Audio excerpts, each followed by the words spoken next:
এপ্রিলে যে নির্বাচন ঘোষণা করেছেন প্রধান উপদেষ্টা, আমি আজও সেটার আরেকটা দিক নিয়ে কথা বলতে চাইছি।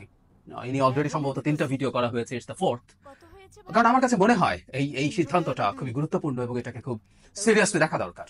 এবং আমরা যে ধরনের রাজনৈতিক প্রেক্ষাপটে আছি, আমাদের গণতান্ত্রিক যে ট্রানজিশন হওয়ার সম্ভাবনা সামনে আছে, আমি দেখুন নিশ্চিত বলছি না, সম্ভাবনা বলছি, সেই সম্ভাবনার পথে এই নির্বাচনটা কবে হবে, কিভাবে হবে, তার অত্যন্ত গুরুত্বপূর্ণ ভূমিকা আছে। সে কারণেই যদি কোনো ক্ষেত্রে কোনো শঙ্কা আমাদের কারো থেকে থাকে এবং সেটা যদি খুব সামান্য হয়, সেটা বলে রাখা উচিত এবং বারবার বলা উচিত। আপনারা খেয়াল করবেন, আমি একটা শঙ্কার কথা, নির্বাচনটা কিভাবে ভণ্ডুল করার চেষ্টা হতে পারে, সেই শঙ্কার কথা বারবার বলছি। আমি নিজে যে খুব কনফিডেন্ট যে এরকম কিছু হতেই যাচ্ছে তা না, কিন্তু আমি আশঙ্কা করি এবং তার পার্সেন্টেজ খুব নিচুও না, মোটামুটি ভালো পার্সেন্টেজ আছে সেই প্রবাবিলিটির আমার বিবেচনায়। সে কারণে আমি মনে করি আমাদের বারবার এগুলো নিয়ে বলা দরকার। হতেই পারে যে শেষ পর্যন্ত এমন কিছু হবে না, কিন্তু মাঝে মাঝে হয় আমাদের জীবন এমন জায়গায় এসে দাঁড়ায়, তখন অতিরিক্ত সতর্কতা, যেটাকে কেউ অতি সতর্কতা বলেও মনে করতে পারে, সেগুলো করতে হতে পারে, এটা করা দরকার আছে বলে মনে করি। যেমন এপ্রিলের নির্বাচনের একটা বড় ঝুঁকি আমি এভাবে দেখি যে এপ্রিলের নির্বাচনের কারণে এমনও হতে পারে সহসা নির্বাচনই হবে না, আগামী বছরের শেষে বা তারও পরে চলে যেতে পারে। এবং কেউ কেউ এইরকম একটা পরিকল্পনা সাজিয়ে এপ্রিলের নির্বাচনটাকে নিয়ে গেছেন। এটা আমি এখন একটা সম্ভাবনা অ্যাটলিস্ট দেখছি, এবং খুব কম সম্ভাবনা যে তা না। কেন এভাবে ভাবছি?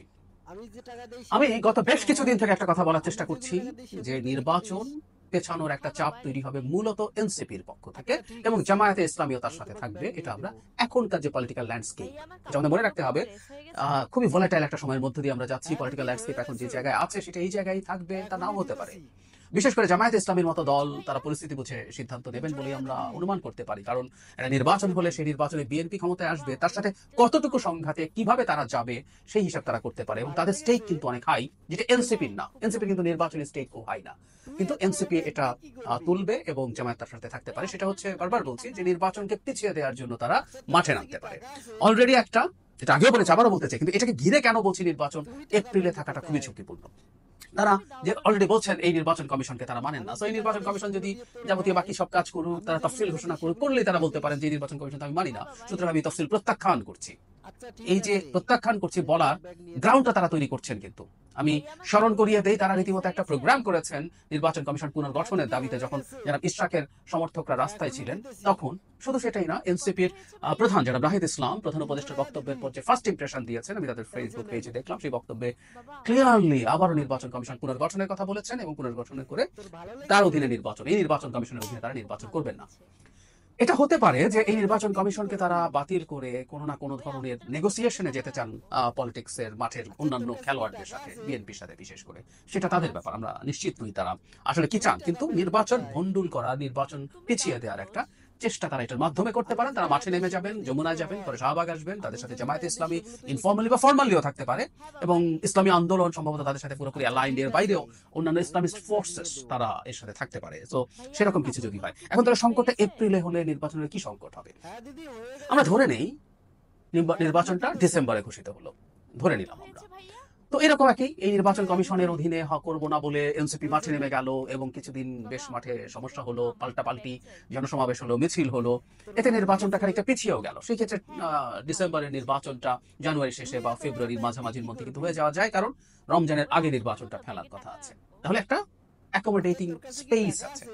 আচ্ছা, আমরা ধরে নেই আরেকটা আলাপ আছে, জানুয়ারি শেষে বা ফেব্রুয়ারির প্রথম দিকে যদি নির্বাচন হয়। আমার কাছে মনে হয় ইন অল কনসিডারেশনস এটাই বেস্ট অপশন। যে বিএনপি ডিসেম্বর চাইছে, ঠিক আছে, সরকারের খানিকটা ইগো হয়েছে, আমরা বিএনপির কথাই কেন শুনবো, আমরা তাহলে ওটা করি, এতে দুই সবগুলি রক্ষা হয়। তো সেটাও যদি হয়, স্টিল এই নির্বাচন কমিশন থাকলে বা এনসিপি একই ধরনের মুভমেন্ট, শুধু এই নির্বাচন কমিশন না, তারা বিচার সংস্কার এগুলো ভালোভাবে ভিজিবল না হলেও নির্বাচন করবে কি করবে না, নির্বাচন না করার অধিকার আছে, কিন্তু তারা নির্বাচন প্রত্যাখ্যান বা প্রতিহত করার চেষ্টা করতে পারেন।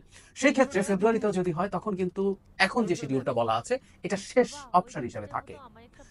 তখনও নানান রকম পাল্টাপাল্টি হলো মাঠে, শেষে নির্বাচন খানিকটা যদি পেছানোর পরিস্থিতি তৈরি হয়ে যায়, সেই ক্ষেত্রে ওই একই, রমজানের আগে তফসিল ঘোষণা করবে, পুরো রমজানের মধ্যে যে অ্যাডমিনিস্ট্রেটিভ কাজ, অফিসিয়াল কাজ আছে সেগুলো চলবে, এবং ঈদের পর 2 সপ্তাহ ক্যাম্পেইন দিয়ে নির্বাচন, মানে এপ্রিলের মিডের আগে নির্বাচনটা হয়ে গেল। এখন আমরা চিন্তা করি যে সময়টা নির্বাচনের ডেট ঠিক করা হয়েছে, এখানে সবচেয়ে বড় ঝুঁকি তৈরি হয়েছে এরকম। ধরে নিলাম যে এটার যে প্ল্যান, রমজানের আগে নির্বাচনের শিডিউল ঘোষণা করলো নির্বাচন কমিশন। এনসিপি অলরেডি ঘোষণা করেছে নির্বাচন কমিশনের অধীনে তারা নির্বাচন করবেন না। তারা নির্বাচন করবেন না ঘোষণা দেয়া ইটসেলফ প্রবলেম তৈরি করবে। আমি বারবার বলছি এনসিপি নির্বাচনী মাঠের কোনো শক্তিই নয়, কিন্তু এই দলটাতে যেহেতু আমাদের এই গণ অভ্যুত্থানের সামনের সারিতে থাকা অনেক গুরুত্বপূর্ণ, আমাদের অনেক প্রিয় মুখ আছে, তাই এর একটা আলাদা গুরুত্ব আছে। এবং তার সাথে যদি জামায়াত অ্যালাইন্ড হয়, সেটা আসলে বিএনপির নির্বাচনে পার্টিসিপেট করাকেও প্রবলেমের মধ্যে ফেলতে পারে। আমি এর আগে একদিন একটা ভিডিওতে আপনাদেরকে বলেছি, আওয়ামী লীগ নিষিদ্ধ করার জন্য তারা মরিয়া ছিল এবং এখন জাতীয় পার্টিও নিষিদ্ধ করার আলাপ আনছে মূলত এই কারণে। তাতে যেটা দাঁড়াবে, জামায়াত এবং এনসিপি না হলে এই নির্বাচনের অ্যাকসেপ্টেবিলিটি নিয়ে প্রশ্ন আসবে। কিন্তু আবার বলছি যে তারা নির্বাচন করবে না এটা একটা ব্যাপার, কিন্তু তারা যদি আবার নির্বাচনী তফসিল বাতিল করার জন্য কর্মসূচি দেয়, যেটা এটা আমরা মানি না, নির্বাচন এই সময় হতে পারবে না, তাহলে কি দাঁড়ালো ব্যাপারটা? যদি এপ্রিলের এই জায়গায় নির্বাচন না দেওয়া যায়, তাহলে ওর পর শিডিউল দিয়ে নির্বাচন হতে হতে জুন জুলাই এসব হয়ে যাবে এবং বাংলাদেশে জুন জুলাইয়ে আসলে কোনো নির্বাচন ফিজিবল না। টেকনিক্যালি সম্ভব, যে কোনো সময় নির্বাচন করা যায়, কিন্তু জুন জুলাই অগাস্ট সেপ্টেম্বর এগুলো সব তীব্র গরম, বৃষ্টি, ঝড়, এই সবের মধ্যে বহু জায়গায় বন্যা হয়ে যেতে পারে, বহু জায়গায় বন্যা হয়ে যেতে পারে বাংলাদেশে। এগুলো খুবই খুবই পসিবল ব্যাপার। ফলে নির্বাচনটা আসলে এরপর বেশ কয়েক মাসের জন্য পিছিয়ে যাবে এবং নভেম্বরের আগে হয়তো আর নির্বাচনের প্রশ্নও তোলা যাবে না। তার মানে এপ্রিলে নির্বাচনটা যে জায়গায় নিয়ে রাখা হয়েছে, এটার কোনো রকম কোনো কুশনিং নেই। কারণ আমরা এখন পর্যন্ত মাঠে যারা শক্তি আছে, তারা নির্বাচনের এই তারিখ বাদে আর সব জায়গায়ও তারা তাদের মধ্যে ঐক্যমত্যের মধ্যে নেই। বিশেষ করে আবারও বলছি, নির্বাচন যেহেতু টেকনিক্যালি নির্বাচন কমিশন করে, টেকনিক্যালি বলছি, এবং এনসিপির দাবিটা আমার কাছে খুবই হাস্যকর বলে মনে হয়। অনেকবার বলেছে, আবার একটু বলি, সেটা হচ্ছে যে এই গ্রাউন্ডে তারা আপিল করে না, এই গ্রাউন্ডে তারা নির্বাচন কমিশনকে বিএনপির পক্ষপাতিত্ব করা বলছে। তো তারা নির্বাচন কমিশন রায় না মেনে, মানে বিশ্বাস মেয়র হয়েছে, সে রায় না মেনে না, তাপসী মেয়র এই অ্যাপিল করতে হবে কিনা জানি না।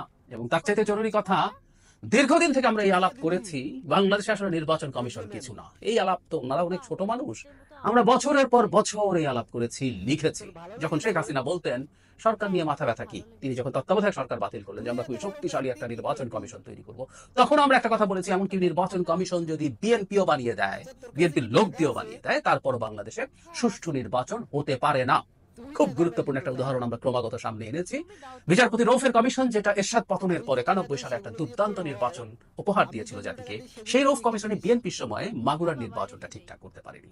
আমরা বহুদিন থেকেই জানি নির্বাচন কমিশন না আসলে বাংলাদেশের নির্বাচন কেমন হবে সেটা ডিপেন্ড করে সরকারের উপরে। সো এনসিপি যখন নির্বাচন কমিশনকে দায়ী করে নির্বাচন বয়কট করতে চাইবে, এটা একেবারে ঠুনকো যুক্তি। বাংলাদেশে যদি ডক্টর ইউনূসের সরকারের এই সময় ভালো নির্বাচন না হয়, তার দায় ডক্টর ইউনূস সরকার।